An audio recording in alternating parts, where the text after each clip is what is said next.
Sabia que o cancro pode ser prevenido através de uma alimentação saudável? Tem conhecimento que a fadiga diária e a agressividade é um dos sintomas da depressão?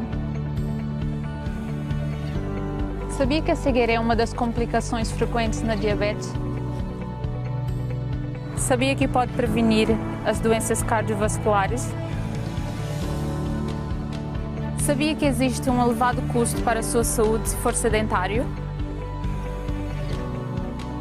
Estas e outras questões serão respondidas por vários profissionais de saúde que trarão informações importantes para o bem-estar da sua saúde física, mental, espiritual e social. Contamos consigo e com todos aqueles que possas vir a convidar. E lembre-se sempre, o custo do cuidado é sempre menor que o custo do reparo.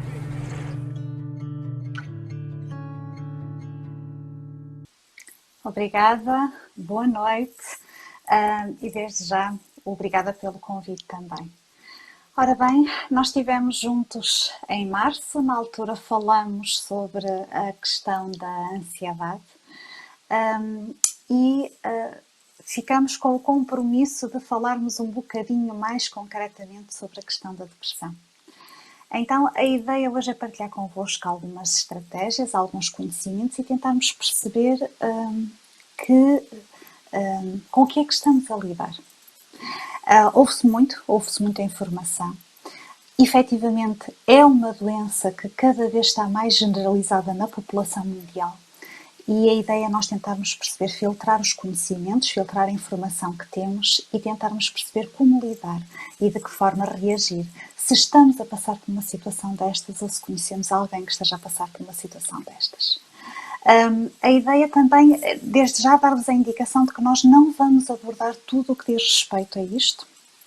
É um tema muito complexo, no entanto vamos tentar ser estratégicos, focar-nos em aspectos práticos e estarmos disponíveis também na eventualidade de depois poderem haver dúvidas da vossa parte também. Gostava de começar com 2 ou 3 exemplos. Há cerca de 1 mês e meio, uma amiga próxima vendeu a sua casa e mudou de residência. De repente começa a ter vontade súbita de chorar, uma tristeza e uma angústia no peito. Começa a deixar de ter vontade de comer, emagrece bastante. E entretanto começa também a ter dificuldade em dormir. E dizia, isto não faz sentido. Isto não faz sentido porque aparentemente as coisas até correram como planeado. No entanto, nós estamos à procura de uma casa para viver, esta é uma casa de transição, e esta indefinição traz-me uma angústia profunda. Houve há tempos um senhor que a determinada altura, por várias questões, perdeu o seu trabalho, o seu emprego.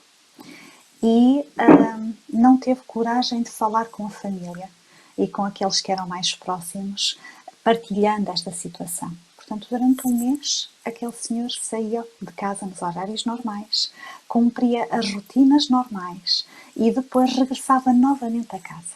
Até que no final daquele mês o ordenado não chegou, o cheque não entrou em casa, ou a transferência neste caso. E naquele momento o senhor teve que admitir que efetivamente tinha sofrido uma situação de perda de trabalho. A partir daí, todo o seu mundo se desmoronou. Uma ansiedade, um choro, uma tristeza profunda, uma irritabilidade, uma apatia face às coisas. Há cerca de 3 semanas falava com alguém, uma pessoa que já há alguns anos que cuida de uma filha que tem alguma dependência, neste momento é uma filha adulta, e que entretanto perdeu o seu animal de estimação, um cãozinho. E a pessoa contactava-me por indicação de um familiar, que lhe disse, tu não estás bem, tens que falar com alguém, e a pessoa dizia-me, não, é normal chorar, eu sei que eu estou a chorar, eu choro mais um bocadinho, as pessoas não compreendem, mas isto vai acabar por passar. Há algum tempo atrás também, alguém me dizia, eu não acho que seja uma pessoa com depressão. Durante a semana as coisas correm mais ou menos, porque estou ocupado no trabalho, era um homem. Mas ao fim de semana, eu não acho que seja depressão, mas acho que tenho aqui um traço depressivo. E eu perguntava qual é a diferença entre uma depressão ou um traço depressivo, ou melhor, qual é a diferença que a pessoa atribui a esta designação. Algum tempo atrás também falava com um outro senhor que me dizia: eu não consigo dormir, eu tenho uma irritabilidade constante, eu não tenho paciência para nada, aquilo que me interessava deixou de me interessar, há uma apatia profunda, até perda de apetite, até a perda do interesse sexual também existiu. E tudo porque, desde que entrou esta questão do Covid, eu fiquei com um medo absurdo de que em qualquer momento eu pudesse estar a ser confrontado com isto. E nós perguntamos, então estamos a falar do quê? Gostava de partilhar convosco alguns dados estatísticos da Organização Mundial de Saúde. Segundo a Organização Mundial de Saúde, 1 em cada 5 adultos, num período de 12 meses, a nível global, irá experimentar ou passar por uma doença mental. 29% da população mundial passará ao longo da sua vida por uma doença de foro mental. No âmbito das crianças e adolescentes, cerca de 10 a 20% das crianças e dos adolescentes a nível mundial irão lidar com alguma doença de foro mental também. 15% dos adultos com mais de 60 anos têm doenças mentais. E em todo o planeta, a cada 40 segundos, morre uma pessoa por suicídio. E de 3 em 3 segundos há uma tentativa de suicídio. Estes são dados que, no mínimo, nos levam a refletir. E a nível da depressão, mundialmente, cerca de 350 milhões de pessoas sofrem de depressão. Na região europeia da Organização Mundial de Saúde, 1 em cada 15 pessoas está a passar por um quadro clínico de depressão profunda, ou seja, 6,7% da população desta região. E ainda de acordo com a Organização Mundial de Saúde, a depressão está a aumentar e é considerada a principal causa de incapacidade. Não a principal causa de mortalidade, mas sim a principal causa de incapacidade pela consequência que tem a nível físico e a nível emocional, social e no desenrolar das rotinas diárias da pessoa. Alguns outros fatos. Normalmente o cenário de uma depressão ocorre entre os 20 e os 40 anos de idade. No entanto, aquilo que nós vimos a assistir cada vez mais é que, inclusive, crianças e adolescentes estão a revelar quadros clínicos de depressão, muito associados também à questão da ansiedade. A Organização Mundial de Saúde também refere que a depressão tem uma maior prevalência nas mulheres do que nos homens. No entanto, fazem uma ressalva com a seguinte indicação. Nós muitas vezes mais facilmente diagnosticamos em pessoas do sexo feminino um quadro depressivo pela característica que grande parte das mulheres têm de falar mais facilmente sobre aquilo que sentem. No entanto, temos muitas situações de homens que também estão a passar por quadros depressivos e que lhes dão nomes como estou com esgotamento, estou com muito stress, estou muito cansado. Por outro lado, a raça ou a etnia não tem qualquer influência na prevalência da depressão. Portanto, estes dados que estou a partilhar convosco afetam as pessoas independentemente do local onde elas vivem. Então, a primeira pergunta que se coloca é, afinal, o que é depressão? Segundo a Organização Mundial de Saúde, a definição que eles têm é que a depressão é uma doença caracterizada por algumas características. Em primeiro lugar, é caracterizada por uma tristeza persistente. Ela é persistente no tempo e, ao mesmo tempo, é acompanhada por uma perda de interesse nas atividades que normalmente a pessoa exercia e que lhe traziam algum prazer ou algum interesse. E é também acompanhada cumulativamente com a incapacidade da pessoa de desenvolver atividades cotidianas. Se este padrão se mantiver no mínimo por 2 semanas consecutivas, então provavelmente estaremos perante um quadro clínico de depressão que deverá ser avaliado a nível médico. Por outro lado, o Instituto Nacional de Saúde Mental dos Estados Unidos diz que a depressão é também uma desordem do humor que é comum à grande maioria da população, mas que é grave pelas consequências que traz, pela forma como a pessoa se sente, pensa, lida, reage e executa as suas atividades diárias. Agora, nós podemos perguntar, mas afinal, o que é a depressão não é? Nós daqui a um bocadinho já vamos ver alguns dos sintomas que normalmente estão associados a um quadro clínico de depressão, estando nós a falar de um quadro clínico de depressão mais severa ou não. No entanto, a depressão não é um sinal de fraqueza. Eu gostaria de deixar isto muito claro.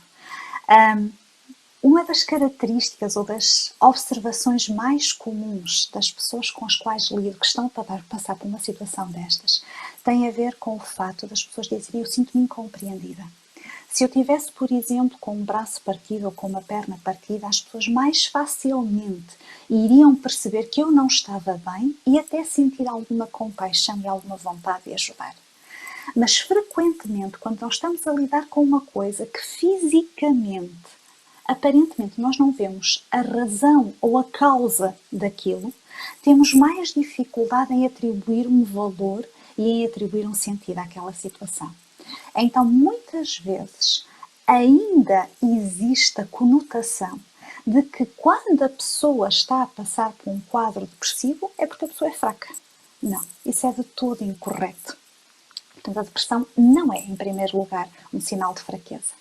A depressão também não é a pessoa passar por períodos em que está um bocadinho em baixo, em que tem oscilações de humor. Todos nós temos períodos na nossa vida e até na nossa semana em que temos dias melhores, em que estamos mais animados, e temos dias em que estamos um bocadinho mais apáticos ou aborrecidos ou tristes. Portanto, isso não quer dizer naturalmente que seja logo um quadro depressivo. Por outro lado, a depressão também não é a reação que temos a desafios emocionais ou situações difíceis da vida. Pode sim vir a desenvolver-se depois pela forma como nós reagimos a essas circunstâncias. A depressão também não é tristeza ou pesar que desaparece ao fim de alguns dias. E também não é estar em baixo por uma situação que eu até posso desconhecer e que ao fim de alguns dias também desapareceu. Por outro lado, a depressão, ela afeta, é uma doença grave, porque ela afeta a pessoa no seu todo. Afeta a pessoa a nível emocional, a nível físico, a nível social e a nível espiritual. E alguns dos riscos associados à questão da depressão têm a ver com, por exemplo, a angústia profunda que as pessoas sentem. Esta amiga que vos falei no início, todos os exemplos que vos dei no início são exemplos reais, grande parte deles muito recentes e todos eles de situações em que as pessoas estão a lidar com um quadro clínico da depressão mais ou menos acentuado, mais ou menos grave. E estava a partilhar então que esta amiga que vos falei no início, que dei o exemplo da mudança de casa, que me dizia: eu tenho uma angústia profunda, eu tenho um aperto no peito que eu não consigo descrever. É algo que, por mais que eu tente evitar, está sempre presente. E eu tento racionalizar esta situação e parece que não desaparece. Por outro lado, outro dos riscos da depressão tem a ver com a destruição da nossa própria identidade. Nós começamos a deixar de nos reconhecermos. Eu gostava de andar de bicicleta, eu gostava de estar com um grupo de amigos, eu gostava de ouvir música, eu gostava de ir à praia, e agora parece que nada disso faz sentido. E por mais que me tentem animar, a apatia perante as situações é tão grande que eu deixo de me reconhecer e começo a questionar quem é que eu sou. E isto leva, por exemplo, a que as pessoas façam uso de estratégias erradas. E daí que quando nós dizemos que a depressão é uma doença grave, tem sobretudo a ver com o uso de estratégias erradas para lidar com a situação, com aquilo que provoca, também já vamos ver daqui um bocadinho com mais calma, e com o impacto que isto tem na rotina diária da pessoa, na identidade pessoal e na própria questão de saúde física. Por outro lado, é muito característico das situações em que as pessoas estão a lidar com quadros clínicos de depressão, que as pessoas se retraiam de um convívio social, que se isolem, e isto acaba por agravar a situação. Então nós podemos dizer, mas afinal, o que é que causa uma depressão? Em primeiro lugar, temos que ter noção de que a depressão é uma doença multifatorial. Ou seja, o que é que queremos dizer com isto? Não há apenas uma explicação só por si. Muitas vezes concorrem para o aparecimento de um quadro clínico de depressão vários fatores. Às vezes há uma situação que se espoleta. que é mais intensa. Muitas vezes nós podemos estar a ter uma depressão situacional, ou seja, ela teve a ver com algum evento específico na nossa vida, por exemplo, a perda de alguém, estou a fazer um luto, entrei em depressão, a perda de um trabalho. Mas muitas vezes a depressão também é provocada por uma série de fatores em relação aos quais nós vamos desvalorizando, não lhes atribuímos importância e começamos a deixar de perceber que no seu todo isso tem um impacto na nossa saúde e na nossa resiliência emocional. Então, eu gostaria de partilhar convosco agora, brevemente, alguns dos fatores de risco para a depressão. Agora, não quero com isto dizer que se eu estiver a passar por uma situação destas, que naturalmente eu vá entrar numa depressão. Quero é alertar para algumas das situações que podem contribuir para que isso ocorra. Uma das questões que me é frequente ouvir, e acredito que há outros profissionais de saúde também que lidem com estas questões da depressão, é ouvir a seguinte expressão: "Oh, eu sou assim porque a minha mãe já era assim. Na minha família nós temos tendência para ser assim." Sabem que existe uma probabilidade a nível genético de que surja a questão da depressão. Mas isso não quer dizer que é taxativo, ou seja, que é automático. Não é pelo fato da minha mãe ou da minha avó ou do meu pai ou do meu avô terem tido um quadro depressivo que eu vá automaticamente vir a desenvolver esta característica também. Agora, o que existe é uma maior probabilidade de o meu organismo, a minha mente, reproduzir este tipo de padrões de comportamento também. E isto sim, despoltar ali a questão de uma depressão. Por outro lado, muitas vezes aquilo que contribui para o aparecimento de uma depressão são situações bioquímicas. Por exemplo, questões que têm a ver com a nossa parte hormonal, que têm a ver com os nossos neurotransmissores. Por outro lado, há muitas situações de depressão que estão associadas a doenças crónicas. Eu recordo-me de uma situação de uma jovem que durante anos andou a lidar com uma doença que foi erradamente diagnosticada. Tiveram muita dificuldade em perceber que na realidade aquela jovem tinha fibromialgia. E ela dizia, e associada a isto, ela tem um quadro clínico de depressão. Mas ela dizia, durante anos eu achei que era preguiçosa. Porque ninguém me dizia qual era a razão de eu hoje acordar cheia de energia, com uma vontade imensa de fazer as coisas, e amanhã eu não conseguia sair da cama. Estava tão exausta, tinha tantas dores no corpo. Eu recordo-me de uma vez ter estado com esta jovem e quando ela se ia embora me dizia: eu tenho tantas dores no corpo que eu acho que hoje vou conduzir com o queixo, porque eu acho que já não consigo mexer as mãos nem os braços. E esta jovem dizia durante anos: a única explicação lógica que eu tinha para isto era: eu sou preguiçosa. E entrou numa depressão.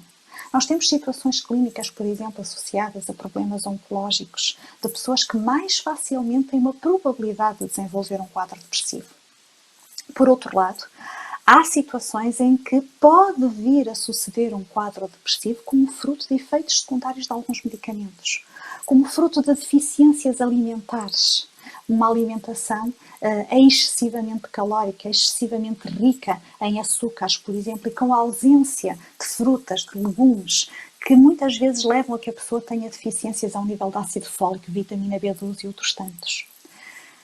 Os quadros depressivos podem também ser claramente potenciados e estão muito associados ao consumo de substâncias. Seja substâncias como drogas, seja a questão, por exemplo, drogas no contexto que nós estamos habituados a ouvir, seja, por exemplo, substâncias como o tabaco ou como o álcool. Ou seja, são substâncias que na realidade eles dão uma sensação de euforia temporária e de bem-estar temporária, mas depois o que fazem é provocar alterações ao nível do nosso sistema nervoso que potenciam a probabilidade de nós irmos a desenvolver um quadro depressivo. Outros dos fatores de risco estão associados a acontecimentos difíceis na nossa vida.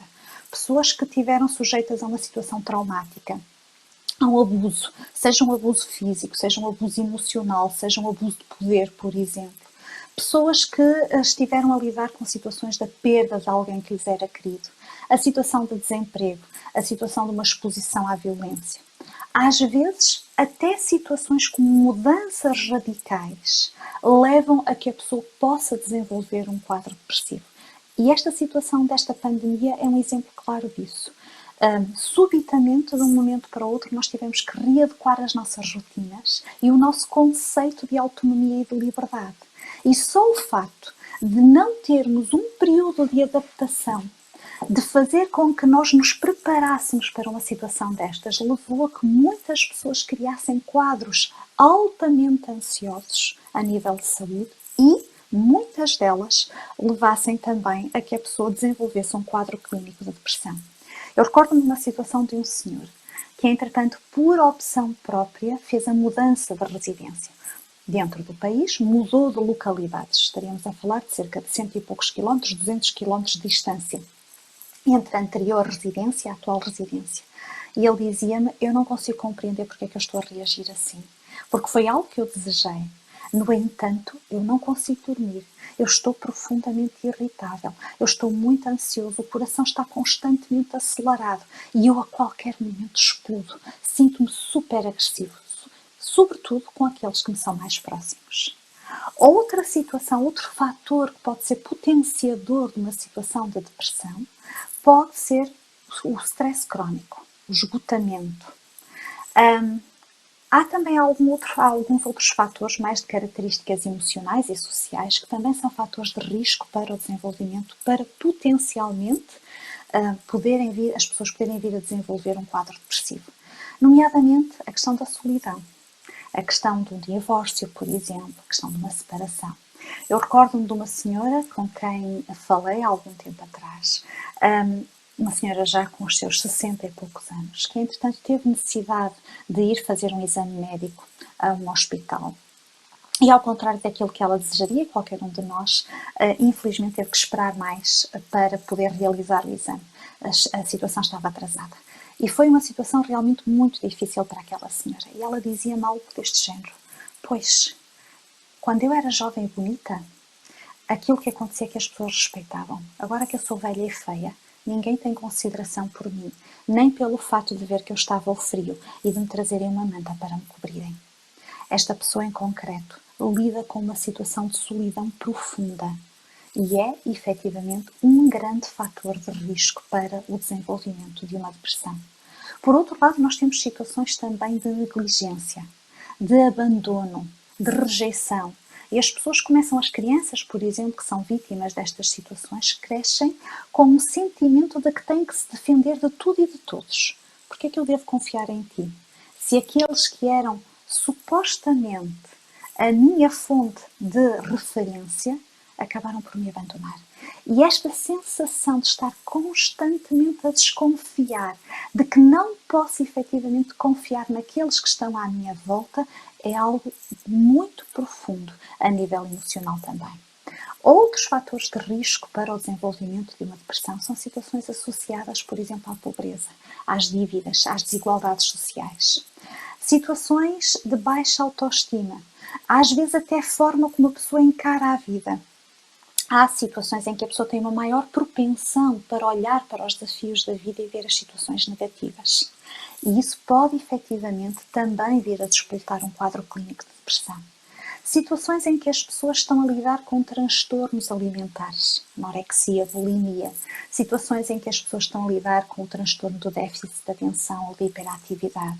Situações em que as pessoas estão a lidar com o transtorno do stress pós-traumático. Tudo isso são situações potencialmente desencadeadoras de um quadro clínico de depressão. Agora, eu não estou com isto a querer dizer que se algum de nós está a lidar com uma situação destas, que vá naturalmente desenvolver de forma automática um quadro clínico depressivo.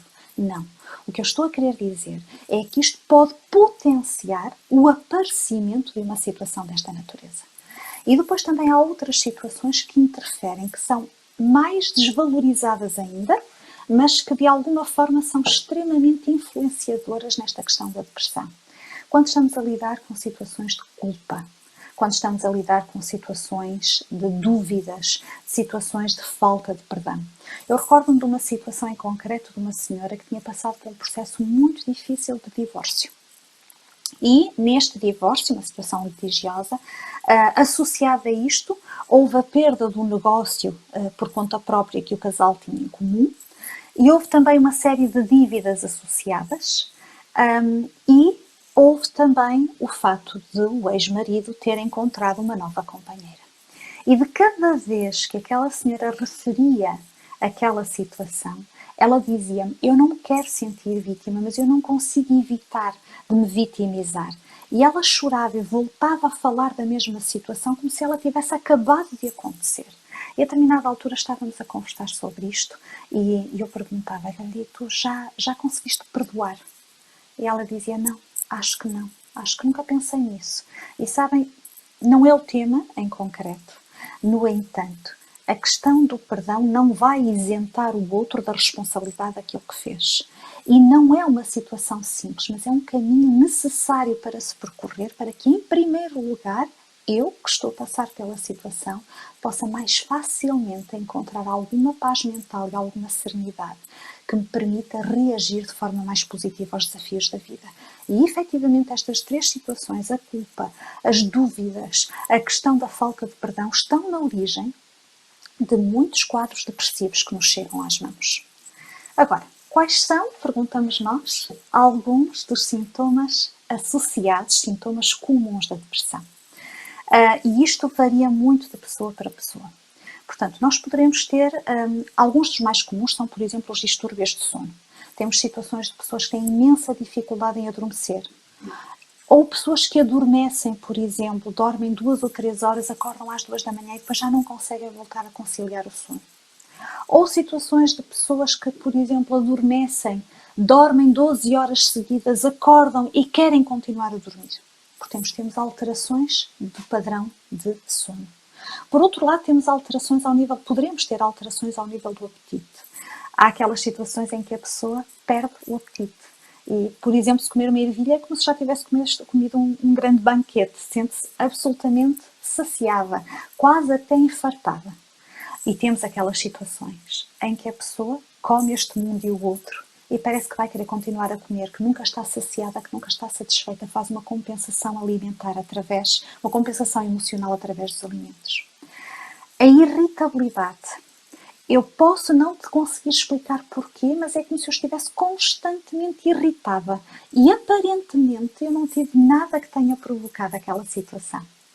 Temos também situações em que as pessoas têm dores crónicas ou um desconforto físico aparentemente sem uma causa que o justifique. Estou constantemente com dores de costas. Estou constantemente com uma dor no ombro, estou constantemente com uma dor de barriga, estou constantemente com um aperto no peito. Não há outra causa clínica que justifique esta situação. Muitas vezes é um sintoma comum da depressão. Por outro lado, há também um dos sintomas comuns da depressão, é uma fadiga constante. Eu acabei de acordar e eu sinto-me como se eu levasse o peso do mundo em cima dos ombros. Estou profundamente cansada. E não tem a ver com o ter repousado. É um cansaço extremo que me acompanha, uma apatia, uma falta de interesse pelas atividades do dia-a-dia. Existe também, como sintoma comum da depressão, a diminuição da libido, portanto, o desinteresse pela atividade sexual também. Existe também uma lentificação motora. O que é que isto quer dizer? Eu acabo efetivamente por ser mais lenta nos meus movimentos, por ser mais lenta no falar, por ser mais lenta no pensar. Eu tenho uma lentificação daquilo que é o meu padrão normal de comportamento. Outros dos sintomas comuns da depressão são a tristeza, uma tristeza duradoura. Não é uma coisa que hoje existe e que amanhã está melhor. É algo que é constante. E normalmente estas características, estes sintomas que eu vos estou a elencar, eles não acontecem todos ao mesmo tempo a todas as pessoas. Normalmente o diagnóstico é efetuado verificando qual é a consistência de alguns destes sintomas, mas eles têm que ter uma manutenção no tempo de pelo menos 2 semanas. Para que possamos, tal como eu vos tinha dito há pouco, para que possamos tentar diagnosticar se estamos ou não perante um quadro depressivo. Por outro lado, a pessoa tem sempre, ou tem muito associado à questão da depressão, pensamentos pessimistas. Períodos de choro compulsivo. Eu não sei explicar porquê. Eu tenho uma tristeza profunda, eu tenho uma angústia e tudo faz com que eu chore, até coisas que antigamente me levavam a fazer um sorriso. Associado também a um sintoma comum da depressão é um sentimento de indignidade. O que é que isto quer dizer? Parece que eu não me sinto digna de nada, parece que eu não sinto valor próprio, parece que nada daquilo que eu faço é válido. Eu recordo-me de uma situação de alguém que estava a passar por uma situação depressiva e que tinha feito um bolo de aniversário. E pelo fato do bolo não ter crescido de forma exatamente igual em todos os lados, já foi um motivo suficiente para aquela pessoa ter entrado numa crise de choro compulsiva, achando que era a pior pessoa do mundo. E que, além de não fazer bolos corretamente, ela não fazia nada corretamente na vida dela. Por outro lado, outro dos sintomas comuns da depressão é a perda de concentração e de memória. A pessoa diz, eu li aquilo e eu tive dificuldade em perceber o que é que aquilo queria dizer. E voltei a reler, mas se tu me perguntares o que é que eu acabei de ler, eu já não me lembro. E a pessoa está a ser profundamente genuína nisto que está a dizer. Há uma profunda dificuldade da pessoa se concentrar, da pessoa se recordar daquilo com o qual está a lidar. Há uma indecisão, uma dificuldade em pensar claramente. Nós costumamos dizer que a pessoa que está numa situação de depressão está, em termos cerebrais, com o piloto automático ligado. Ou seja, o que é que nós queremos dizer com isto? A pessoa está programada para executar as tarefas básicas vitais, mas se nós pedirmos à pessoa para executar algo que fuja daquilo que é rotineiro, a pessoa terá imensa dificuldade em conseguir fazê-lo. E não é uma questão de ser mais ou menos inteligente. É uma questão de que naquele momento, efetivamente, o seu cérebro não responde da forma mais clara como nós desejaríamos. Por outro lado, outro dos sintomas comuns da depressão tem a ver com uma agitação, com a ansiedade, com a irritabilidade e até com um comportamento mais agressivo para consigo e para com os outros. Uma dificuldade profunda em tomar decisões. Eu recordo-me de uma senhora que chorava no consultório e que me dizia, eu sinto-me tão mal, eu fui à costureira e tinha comprado uma saia, e fui arranjar a saia e a costureira apenas me perguntou, olha, quer que eu suba a bainha ou quer que eu deixe a bainha? E eu fiquei ali parada, sem saber o que dizer. Quando eu ia dizer suba a bainha, eu pensava, não, às tantas é melhor descer a bainha. Quando eu pensava desce a bainha, eu dizia, não, mas subir a bainha também era muito bom. Até que a determinada altura a costureira me disse, a senhora é uma pessoa muito indecisa, não é? E só o facto de eu ter sido confrontada com aquilo, quando eu em toda a minha vida nunca tive dificuldade em tomar decisões desta natureza, fez com que eu entrasse num pranto. Outro dos sintomas comuns da depressão é o isolamento. A pessoa afasta-se, como ela se sente mal consigo própria e sente-se mal perante os outros também, ela acaba por se isolar, por se afastar da família, dos amigos, das suas atividades diárias. Há uma perda de interesse generalizada na vida. A tal apatia em relação às tarefas que antes nos eram prazerosas. A pessoa pode, num estado mais avançado da depressão, manifestar isso até pela forma como ela se veste, com uma indumentária mais descuidada, com uma aparência sem qualquer cuidado. A pessoa sente frequentemente que não tem futuro.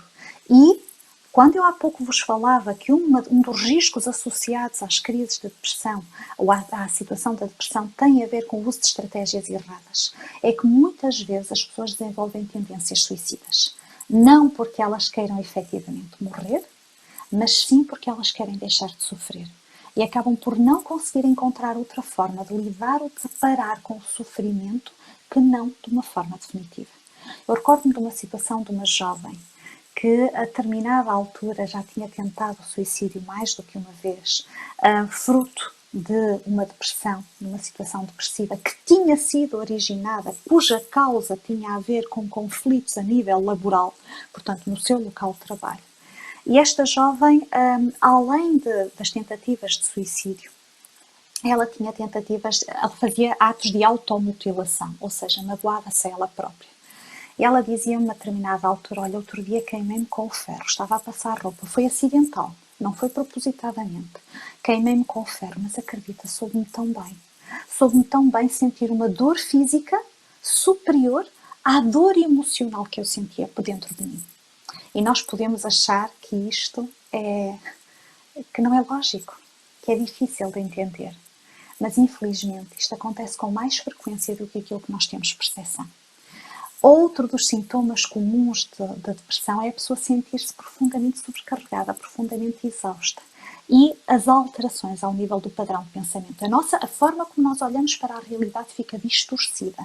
A maneira como nós vemos as coisas. Eu recordo-me de um jovem que estava a passar por uma situação de depressão e que a determinada altura me dizia assim: eu não estou a conseguir concentrar no meu trabalho. Se eu não me conseguir concentrar no meu trabalho, eles vão me despedir. Se eles me despedirem, eu não vou conseguir pagar a casa. Se eu não conseguir pagar a casa, a minha mulher vai me deixar. Perceberam a sequência de pensamentos? Pensamentos que não são, ou seja, que não quer dizer que se venham a concretizar daquela forma, mas que na mente daquele jovem era assim que se iria passar. Tem a ver com esta percepção alterada da realidade, com o valor que nós atribuímos às coisas e a importância que nós lhes atribuímos. Então, gostava de partilhar convosco agora, brevemente, algumas pequenas estratégias que nós podemos pôr em prática. Se eu estou a passar por um quadro de depressão, naturalmente eu preciso de ajuda, está bem? Mas há algumas coisas que eu poderei fazer ou numa perspectiva preventiva, portanto, se eu não estou a passar por uma situação de depressão, mas eu poderei estar a passar por uma situação de alguma fragilidade emocional, ou eventualmente, se eu já estiver a passar por um quadro clínico de depressão, parte destas situações vão ajudar. Já agora deixem-me também referenciar o seguinte. Nós às vezes estamos à espera, ou melhor, na generalidade das situações, nós estamos à espera que aquilo que vai ser a resolução do meu problema seja, em termos de intensidade, proporcional ao sofrimento que eu estou a sentir. E desvalorizamos com frequência as pequenas coisas que são aquelas onde reside a mudança. E a depressão, sendo uma doença multifatorial, nós temos primeiro que identificar quais são as suas causas e tratar cada uma das causas que provocou aquela situação. Mas também temos que dotar o nosso organismo de competências e capacidade, temos que o estimular nesse sentido para que ele possa reagir adequadamente. Então, tudo aquilo que eu vou agora falar são coisas que muito provavelmente vocês já ouviram falar com alguma frequência. Só que são frequentemente desvalorizadas. Porque nós dizemos, não é isto que vai resolver, porque eu sinto-me tão mal, como é que isto me vai resolver? O todo é mais do que a soma das partes. Ou seja, aquilo que nós vamos fazer é, com pequenos passos, contribuir para consolidar uma capacidade de resposta do meu próprio organismo também. Então, uma das situações que é muito importante quando nós estamos a lidar com um quadro de depressão, ou com um quadro de ansiedade, ou com algum desequilíbrio emocional, é que nós possamos ter um horário, ter tarefas realistas, ter objetivos diariamente. É frequente as pessoas, por exemplo, que sempre tiveram uma vida ativa e agora passam para o estado da reforma, de repente começam a lidar, têm uma expectativa muito grande que vão parar, que vão poder agora sim fazer aquilo que durante o resto dos anos não foi possível, porque estavam ocupadas em termos de horário, mas se não fazem uma transição adequada para a situação da reforma, de repente vêm-se esvaziadas de objetivos diários, vêm-se esvaziadas de um horário e de uma rotina. E isto leva a que muito frequentemente as pessoas criem quadros depressivos. Por exemplo, nesta questão da pandemia, uma das situações que mais frequentemente se verificou foi o fato das pessoas, numa primeira instância, na primeira fase do confinamento, as pessoas terem deixado, ficaram perdidas, porque deixaram de ter as suas rotinas e deixaram de estabelecer horários. E isso contribuiu para que as pessoas ficassem mais ansiosas e mais depressivas também. É muito importante também que a pessoa tenha uma regularidade no comer, nos horários de comer, regularidade na questão do dormir. A parte do sono é fundamental aqui, regular a questão do sono é fundamental. Na questão de há momentos para trabalhar, há momentos para se recriar, para poder ter alguns momentos de relaxamento também. Uma das questões que está mais estudada, ou que nos últimos anos tem vindo a ser mais estudada no âmbito da depressão, com estudos clínicos, tem a ver com o apoio social. O que é que se começa a verificar? Que tal como eu tinha dito há pouco, uma das características da situação depressiva é que as pessoas têm tendência a isolar-se. No entanto, quando a pessoa tem um grupo de suporte, não precisa de ser um grupo muito alargado, não precisa ter muitos amigos. Se tiver 1 ou 2 amigos, se tiver uma situação de contexto familiar boa, em que tenha ali um suporte, é muito importante que a pessoa esteja acompanhada. É muito importante que a pessoa não se isole também. Por outro lado, nós dizemos que somos aquilo que comemos. E muitas vezes associamos isto apenas à parte física do nosso corpo. No entanto, a parte do equilíbrio emocional está profundamente dependente também daquilo que nós ingerimos. E cada vez mais se tem vindo a comprovar a importância de uma dieta equilibrada, a ausência de açúcares, de alimentos, evitar os alimentos refinados, os alimentos cheios de gorduras também, e investir profundamente na parte dos alimentos integrais, da questão da fruta, da questão dos legumes, da água. Isto vai potenciar a capacidade de resposta do meu organismo e a clareza mental com que ele responde aos desafios emocionais também. Outra das questões que é fundamental para lidar com uma situação de depressão tem a ver com o exercício físico. E é curioso, porque é aqui, em primeira instância, que as pessoas começam a perder a vontade de investirem. Sabem que o exercício físico moderado, e às vezes estamos a falar de uma coisa tão simples como uma caminhada, meia hora por dia, por exemplo, 40 minutos, andar um bocadinho a pé, mas eu não tenho tempo para isso. Está bem, mas pode estacionar o carro um bocadinho mais longe e andar um pouco a pé. Pode subir as escadas em vez de utilizar o elevador. Portanto, tenham comportamentos intencionais desta natureza. O exercício físico está provado que é fundamental para o nosso equilíbrio emocional e que, no caso, sobretudo, de depressões leves a moderadas, funciona muito bem para ajudar na recuperação. No caso das depressões severas, também é fundamental, no entanto, precisa ali de outros complementos também. A exposição à luz solar. O fato de estar num contexto da natureza são outros dos fatores que são importantíssimos para lidar com a situação da depressão, inclusive nos países nórdicos, que não têm a abundância de luz solar que nós temos. Eles fazem tratamentos para quadros depressivos à base de luz solar, neste caso artificial. E não é por acaso que muito frequentemente, por exemplo, em Portugal, nós ouvimos as pessoas que passam por um quadro clínico de depressão a dizer: o inverno é tão difícil para mim, eu sinto-me pior no cair da folha e no rebentar da folha. Provavelmente vocês já ouviram esta expressão também, não é? Tem a ver com esta questão do declínio da luz solar também. Eu sei que isto que eu agora vou dizer pode parecer um contrassenso. No entanto, é uma estratégia na qual nós devemos investir. E a ciência tem vindo a comprovar o efeito fundamental e benéfico que isto tem na nossa saúde. Tem a ver com o desenvolvermos uma atitude de gratidão perante os desafios da vida. É verdade que nós muitas vezes somos confrontados com exigências e com as coisas em relação às quais não estávamos a contar. No entanto, isso não tem que definir a escolha que eu vou fazer. Se eu perdi alguém que me é querido, provavelmente eu não consigo fazer com que aquela pessoa volte novamente à vida, não é? Agora, eu vou ter o meu período em que vou sem dúvida chorar, em que vou sem dúvida sentir falta, em que vou de alguma forma passar pelo meu período de luto. Mas isso não tem que definir o resto da minha existência. E quando nós falamos de atitude de gratidão, estamos a falar do fato de cultivarmos uma atitude diária de gratidão em relação às coisas, forçarmos-nos a fazer isso, porque torna-se um comportamento aprendido também. Por outro lado, é extremamente importante que as pessoas se envolvam em alguma atividade social. E o que é que nós queremos dizer com isto? Às vezes o fato de eu ser útil a alguém, fazer um trabalho de voluntariado, poder, por exemplo, fazer as compras a uma pessoa idosa que já tem dificuldade em locomover-se. Poder, por exemplo, dizer a alguém: olha, se tu precisares, eu ficarei com o teu filho durante aquela hora em que tu precisas te ausentar. Eu poderei cortar a relva do teu jardim, sei lá, posso fazer, sei lá, qualquer coisa simples. Mas o fato de eu me envolver numa atividade social vai, em primeiro lugar, trazer-me um sentido de propósito. E eu não estou aqui a falar em ter vontade de o fazer, porque se nós estamos à espera de ter vontade de o fazer, nunca fazemos as coisas. Okay? Mas se eu olhar para isto na perspectiva de que, em primeiro lugar, quem vai ser beneficiado com esta situação sou eu, então eu vou investir de outra forma na procura destas atividades.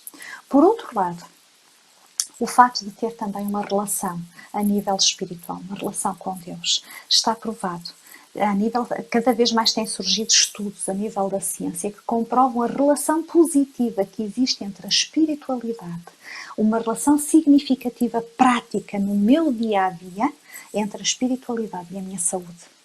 E a diminuição da probabilidade de estar a lidar com situações de desafios emocionais que se traduzam numa depressão ou num quadro clínico de ansiedade. Agora, se nós já estamos a lidar, por exemplo, também com uma depressão profunda, é extremamente importante, isto que eu vos falei enquadra-se naquilo que nós chamamos a medicina do estilo de vida. Há outros fatores que vão influenciar, sem dúvida, a medicina do estilo de vida, mas tem a ver com a alteração dos nossos hábitos e dos nossos comportamentos e o impacto que isso tem. Às vezes, tal como eu vos tinha dito, nós desvalorizamos estas pequeninas coisas, mas imaginem que isto funciona como se vocês estivessem num jardim, à beira de um lago, e pegassem numa pedra e atirassem a pedra para o meio do lago. Aquilo que vai acontecer é que a pedra vai criar círculos e esses círculos expandem-se, acabam por criar outros círculos. Então é isto que vai acontecer. Uma alteração, uma pequenina alteração, vai ter um impacto positivo que vai alimentar a capacidade de outros impactos positivos e de outras alterações comportamentais positivas e ao nível da mente também de surgirem. Por outro lado, é fundamental também que em determinadas situações as pessoas procurem auxílio e tenham um acompanhamento ao nível da psicoterapia. Sobretudo a nível da psicoterapia cognitiva ou comportamental, tem a ver com a forma como nós vamos aprender a lidar com os nossos pensamentos e com esta alteração distorcida da realidade que criamos entretanto. Em alguns casos é necessário o apoio farmacológico, a questão de medicação. E uma das queixas mais comuns com as quais eu lido são as pessoas dizerem: eu não quero ficar dependente de medicamentos. Sabem, nós olhamos para isto como se fosse um handicap, como se fosse algo muito mau. Depende. Provavelmente uma pessoa insulinodependente vai dizer: se eu tivesse a opção de escolha, eu preferia não ser insulinodependente. No entanto, ainda bem que eu tenho esta possibilidade, porque eu tenho a possibilidade de continuar a viver. A diferença aqui está no fato de nós muitas vezes fazermos o uso de medicação como se fosse a única solução para o meu problema. Não. A medicação é necessária, devidamente prescrita por profissionais competentes na área, está bem? E vai repor um equilíbrio bioquímico que muitas vezes o meu cérebro tem necessidade para poder reagir de forma adequada. E isto para contrabalançar, para poder auxiliar todos os outros mecanismos de intervenção. O que a medicação faz é um alívio dos sintomas, mas não trata a causa da depressão. Só que muitas vezes eu preciso de ter um alívio dos sintomas para que eu possa, de alguma forma, ter uma maior capacidade e clareza mental para reagir, para lidar com a causa do problema em si. É também importante a questão do apoio social, a questão do apoio espiritual. Eu gostava de deixar convosco 3 frases que vos poderão ajudar a perceber um bocadinho, no vosso caso, ou no nosso caso em concreto, como é que isto funciona. A pergunta que nós poderemos colocar é: na realidade, o que é que faz com que o meu humor esteja feliz ou esteja triste? Então, isto vai nos ajudar a tentar perceber qual é o nosso padrão de comportamento e perceber onde é que nós podemos intervir. Então, uma das frases que eu poderia partilhar convosco diria: eu sinto-me deprimido quando? Quais são as situações? Quais são os fatores de risco? O que é que normalmente faz com que eu esteja mais triste, mais irritável, mais ansiosa, com um humor mais apático, está bem? Portanto, quais são os fatores de risco à minha volta? O que é que eu sinto-me deprimido quando? Em que circunstâncias? Aqui nós analisamos aquilo que normalmente contribui para. Por outro lado, se eu me sinto deprimido, se eu estou a passar por uma situação destas, como é que normalmente eu reajo? O que é que eu penso? O que é que vem à minha mente? Eu recordo-me de alguém que me dizia recentemente: olha, vêm coisas tão idiotas, desculpem a expressão, à minha mente que eu até tenho vergonha de as partilhar. Ou acho que aquilo que não faz sentido nenhum, que deveria desvalorizar esta situação. Não. O que é que vem à minha mente? Quais são os pensamentos com os quais eu me confronto? Como é que eu reajo fisicamente? Dói-me a barriga, dói-me os ombros, dói-me tudo, fico numa tensão muscular, choro compulsivamente. Qual é a reação que eu tenho? Como é que eu me comporto? E quando eu costumo estar a passar por uma situação destas, além dos pensamentos que me vêm à mente, em que é que eu começo a acreditar? Recordam-se a situação daquela jovem que eu vos falava há pouco, que dizia, eu senti-me, acabei por me sentir bem, entre aspas, quando me queimei no ferro, porque eu senti uma dor física superior à dor emocional que eu tinha cá dentro. Esta jovem, a determinada altura, porque é que ela tentou o suicídio? Porque ela dizia, eu não valho nada. E, no entanto, tinha 2 filhos pequenos. E, a determinada altura, começou a acreditar plenamente que os filhos ficavam melhor sem ela do que com ela, porque ela era uma péssima mãe. Quais são as crenças, quais são as atitudes que nós temos? Se nós estamos, por outro lado, a lidar com alguém que está a passar por uma depressão, o que é que não devemos dizer a estas pessoas? Está bem? A quem esteja a lidar com isto. Isso é tudo coisas da tua cabeça. Isso vai passar. Eu também já passei por momentos desses. Olha, fulana de tal, passou pela mesma situação que tu, também perdeu o marido e, no entanto, não reage como tu estás a reagir. Por favor, não façam isto. Não comparem as pessoas. Nós os dois podemos estar a passar ambos por uma situação semelhante. Temos ambos perdido alguém que nos era querido. Mas a dor emocional e a forma como nós lidamos com a dor é algo muito pessoal. Eu não consigo efetivamente compreender na totalidade o que é que tu sentes. Eu consigo ser empática com a tua dor, que é uma coisa diferente. Agora, estar a desvalorizar e a dizer a uma pessoa que não deseja isto, porque quem está a lidar com uma depressão não provocou a situação, não fez aquilo propositadamente, não comeu meia dúzia de quilos de açúcar para depois ficar mal da barriga, está bem? Portanto, foi algo que aconteceu frequentemente, independentemente da vontade da pessoa. A pessoa não quer estar assim. Portanto, quando nós lhes dizemos isso é tudo coisas da tua cabeça, no fundo estamos a fazer com que a pessoa se sinta ainda mais culpada. Por outro lado, dizemos, tenta ver o lado positivo das coisas. Ou então, olha, já não devias estar melhor, já estás há tanto tempo nisto. O que é que nós podemos então fazer ou dizer a quem está a lidar com uma situação destas? Em primeiro lugar, vocês não têm que ter a solução. Nenhum de nós tem que ter a solução. O que temos que ter é um apoio consistente no tempo, em que nós possamos dizer, ok, precisas de alguma coisa? Eu estou aqui. Se tu precisares de alguma coisa, eu estou aqui até antecipar a necessidade daquela pessoa. Eu recordo-me de alguém que me dizia, meu marido não compreende porque é que eu estou a passar isto, mas no entanto ele tem sido incansável. Sempre que nós estamos juntos, que ele não está a trabalhar, ele tenta tirar-me de casa e tenta levar-me a algum sítio para me distrair. Está ali comigo. Pode não compreender a totalidade, mas eu sei que está ali comigo. É muito importante que nós mostremos um apoio consistente, uma bondade consistente, uma mensagem, um telefonema, uma visita, se for possível. Ouçam o que a pessoa tem para vos dizer. Não estejam à espera de dar soluções, não é isso que a pessoa está à espera. A pessoa está à espera de ser ouvida e de não ser julgada. E no fundo só temos é que ser sinceros. Olha, eu posso não compreender totalmente aquilo que tu estás a sentir, mas eu estou aqui e eu desejo ajudar-te. Olha, e se tentássemos fazer isto? Às vezes a pessoa precisa de coisas tão simples como uma refeição, como uma ajuda no dia-a-dia, como uma questão de tarefas básicas. Às vezes ela não tem capacidade, por exemplo, para lavar a louça. Eu recordo-me de uma senhora que me dizia, eu hoje demoro 2 horas a lavar a louça, porque eu hoje lavo um prato e fico cansada e tenho que parar. E daqui a 10 minutos eu lavo meia dúzia de garfos e fico cansada e tenho que parar. E às vezes aquela pessoa poderia beneficiar com o apoio de alguém que estava ali, que lavava a louça e que lhe fazia companhia.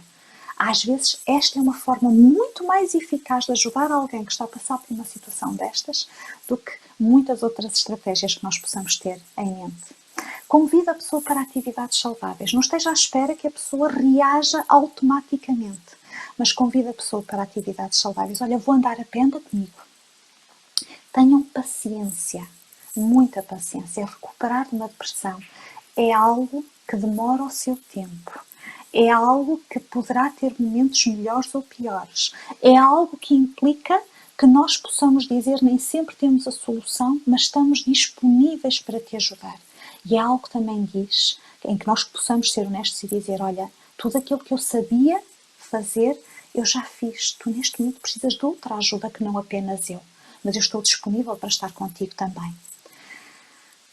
Estas são algumas das estratégias que eu gostaria de partilhar convosco. E gostaria também de vos dizer que, mesmo se nós estivermos a passar por uma situação destas, e apesar da nossa mente poder estar-nos a dizer algo em contrário, efetivamente, É possível voltar a ter uma vida equilibrada, uma vida em que eu não esteja dependente de uma situação depressiva, de um quadro depressivo.